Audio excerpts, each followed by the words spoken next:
La carreta del diablo. Hace muchos años el diablo, transformado en guaso, elegante, vestido de negro, solía pasearse en su incógnita y llamativa carreta por la vía que unía los poblados del Cajón, o llamada Camino al Volcán. Según los que la han visto, la descripción de la escena de la carreta es la siguiente. Los caballos que tiraban la carreta apestaban, como su conductor, a putrefacción y azufre, y eran de color negro azabache, de ojos rojos como la sangre y de aliento de muerte.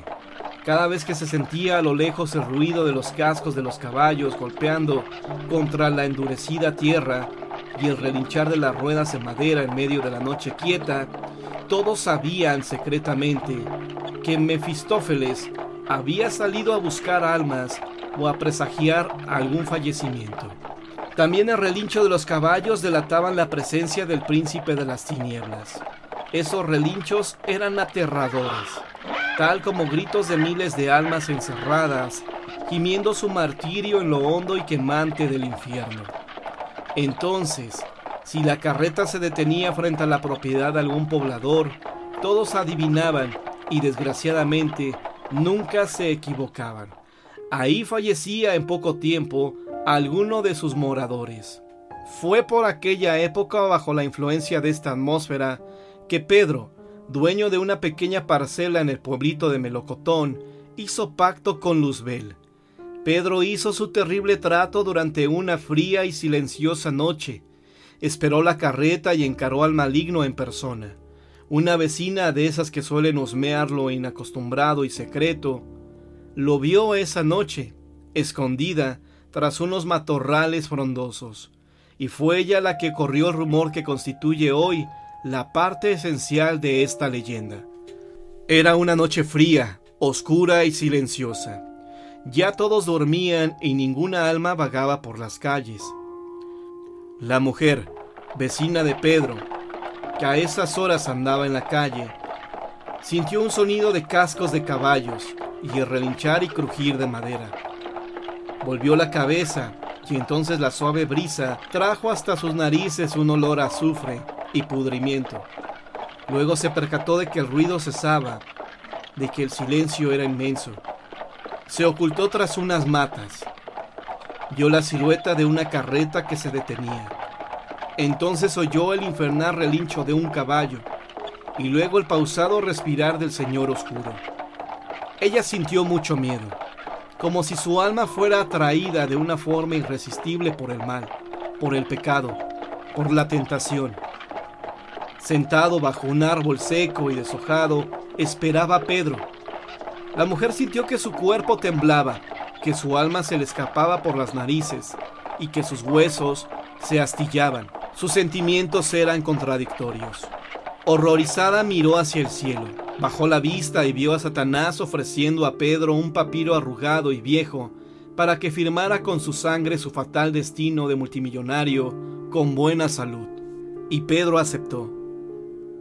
Mientras su vecina salvaba su espíritu pensando que más valía un alma pobre y llena de vida que un potentado sin felicidad ni alma propia, ella se echó a correr. De un día para otro Pedro ya no fue Pedro, sino don Pedro, y adquirió riquezas, muchas tierras, prestigio y fama.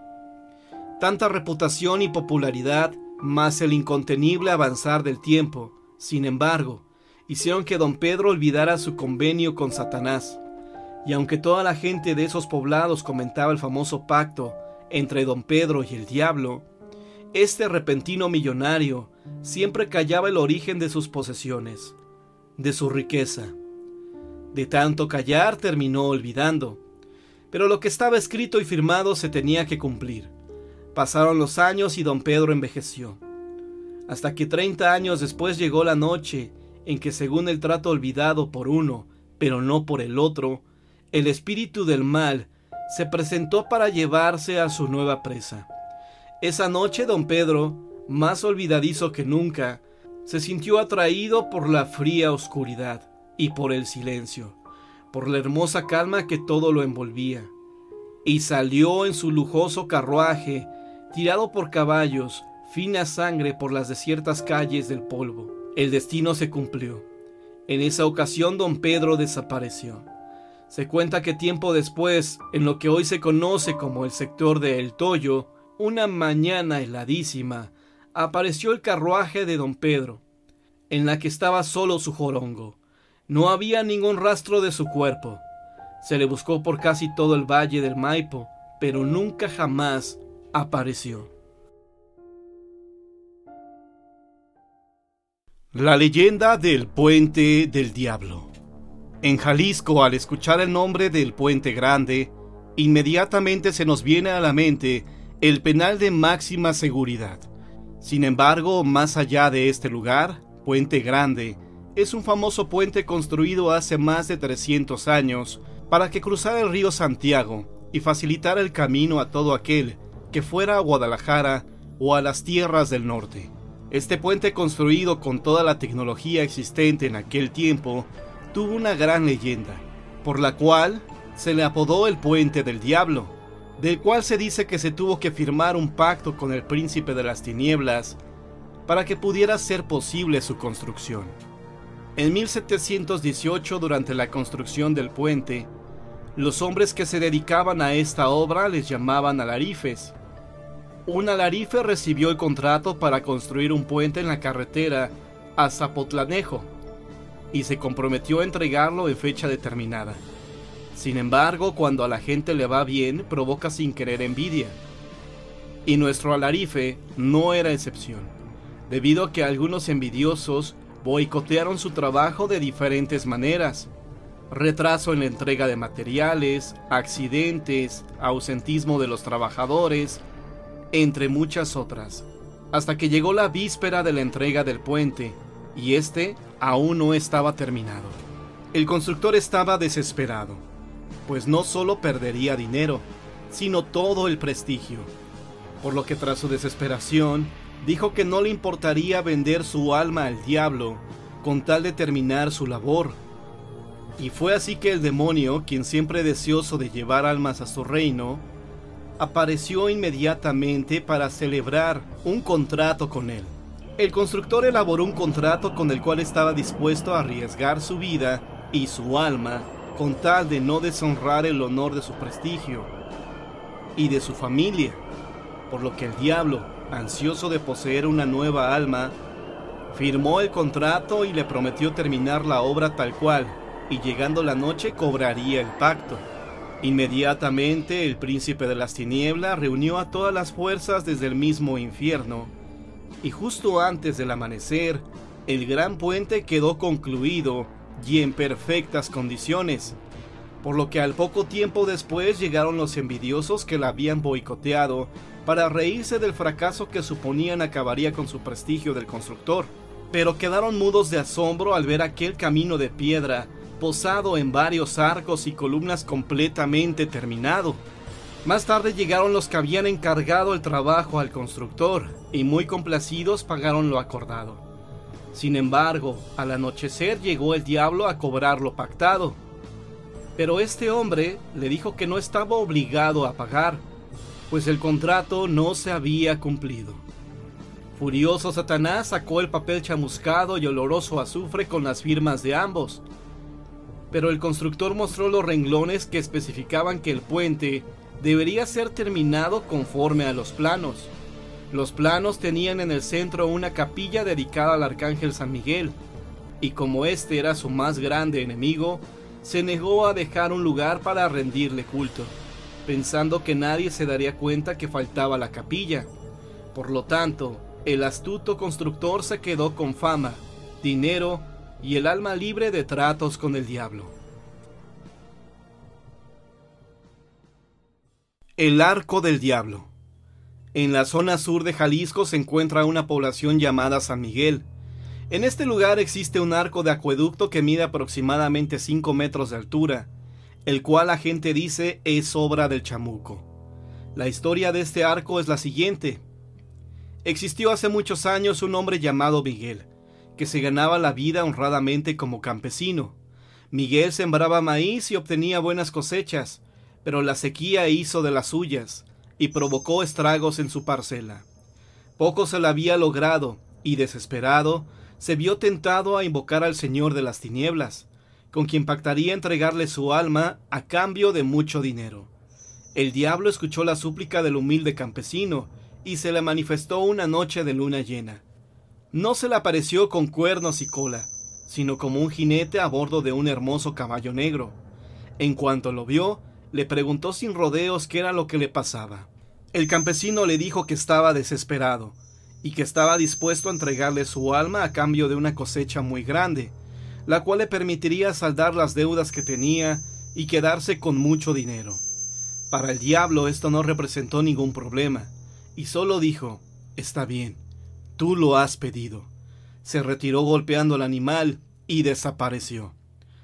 A la mañana siguiente el campesino se sorprendió al ver que su parcela estaba rebosante de maíz. Llenó varios sacos de este y se fue al pueblo a venderlos, ganando así mucho dinero.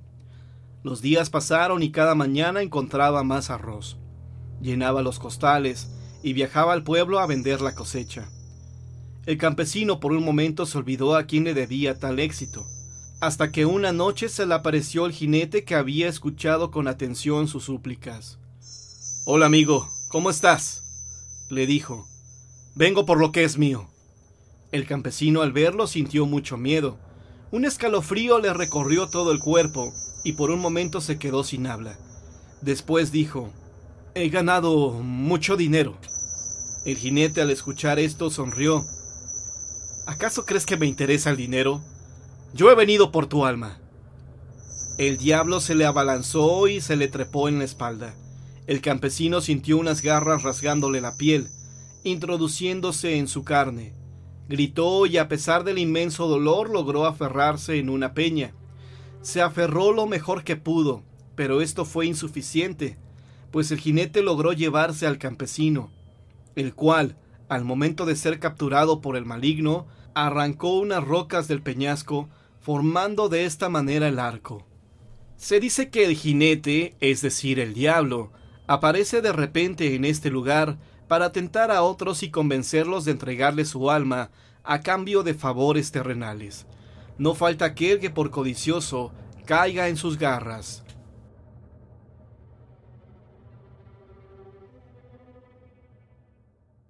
El Rincón del Diablo. En la calle Gerardo Suárez del centro de Guadalajara se encuentra la Secretaría de Turismo. Este edificio es de los más antiguos y guarda una historia macabra, pues ahí hace cientos de años fue el punto de reunión de un grupo de adoradores del chamuco.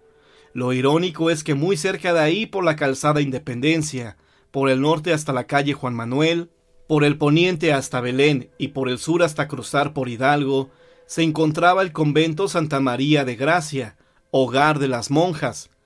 La maestra de las novicias, con solo asomarse por la ventana de su habitación, podía observar el callejón que hasta ese momento era conocido como el del muerto. En ese callejón ajusticiaron a un hombre de apellido Lemus por adulterio. Gente que pasaba por ahí de noche llegaba a ver a su fantasma. La visión era horripilante, pues el hombre, colgado, pedía ayuda y la gente, en lugar de detenerse a regalarle una oración, salía corriendo. Las cosas empeoraron una noche, cuando en una casa ubicada a un costado del convento, llegó una secta de adoradores del diablo. Todas las noches se reunían ahí para dar rienda suelta a sus desenfrenados y blasfemos rituales. La monja se asomó por la ventana y observó que en el patio de la casa habían colocado un altar, con 4 velas negras sobre 4 cráneos. Había copas con extraños brebajes.